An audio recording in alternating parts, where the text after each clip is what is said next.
Good morning. Good মর্নিংটা আজকে একটু দেরিতেই হলো, মানে সময় সকালবেলা একটু বেরোবো আর কি। তো সকালবেলা ঘুম থেকে উঠেই একটা খুব খারাপ খবর পেলাম। তো তোমাদের সাথে সেটা শেয়ার করছি আর কি। আমার মেয়ের স্কুলের বন্ধু, ওর বাবা আজকে দুদিন হলো হঠাৎ করে মারা গেছেন। তা দাদার সাথে খুব ভালো সম্পর্ক ছিল আমাদের।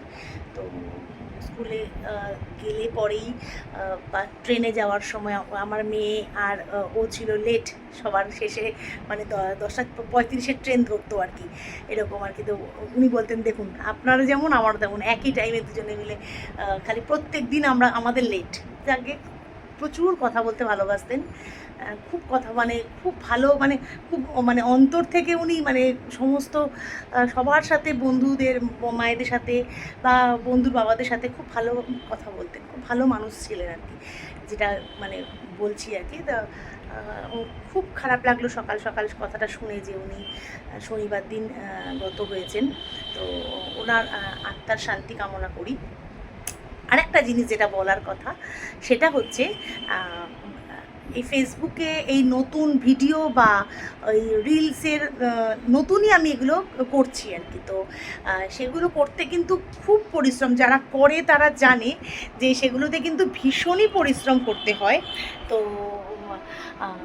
যাই হোক, সেই রিলস করে রিলসটা আপলোড করার পরে দুটো স্টার গিফট আমি পাই।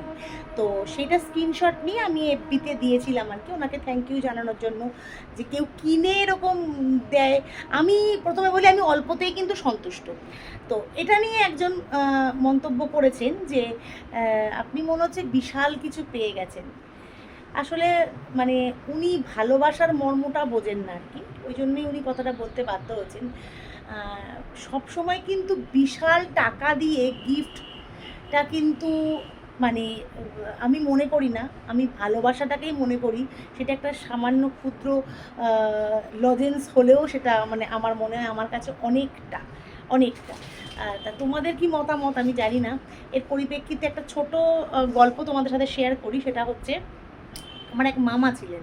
তো আমি জয়েন্ট ফ্যামিলিতে, সেটা নিয়ে পরে একদিন বলবো, জয়েন্ট ফ্যামিলিতে বড় হয়েছে, আমাদের ফ্যামিলিতে প্রচুর মেম্বার। তো সেই মামা এখনও বেঁচে আছেন উনি, তো উনি একটু অসুস্থ।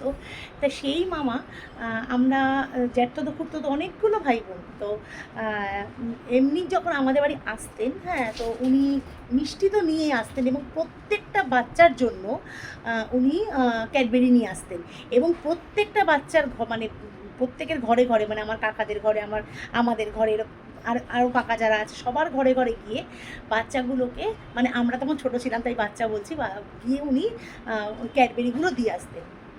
আমার মনে হয় আমার কাছে একটা 100 টাকার ক্যাডবেরি থেকে ওই 20 টাকার ক্যাডবেরিটা অনেক বেশি ভালোবাসা। ওটাকে আমি মানে মানে আমরা এত ভালো ভাই বোনেরা ওই জিনিসটাকে আমরা এত ভালোবাসতাম যে উনি প্রত্যেকের জন্য যখনই আসতেন এসে উনি ঘরে ঘরে পৌঁছে দিতেন, মানে হাতে দিয়ে যেতেন, মানে মানে আমরা কতটা আনন্দ পেতাম। আশা করি আমার বোনেদেরও একই মত হবে। সুতরাং টাকা দিয়ে কিন্তু বা বিশাল বড় গিফট দিয়ে কিন্তু আমার মনে হয় দেওয়ার থেকে ওই ছোটো ভালোবাসাটা মনে হয় অনেক বেশি পাওয়া আমার কাছে। আমি ক্ষুদ্র থেকেই বড় হতে চাই, আমি বিশাল কিছু আগেই পেতে চাই না, আমি ছোট থেকেই বড় হতে চাই। তোমাদের কি মতামত জানিও। অনেকক্ষণ বকবক করে ফেললাম, ভালো থেকো।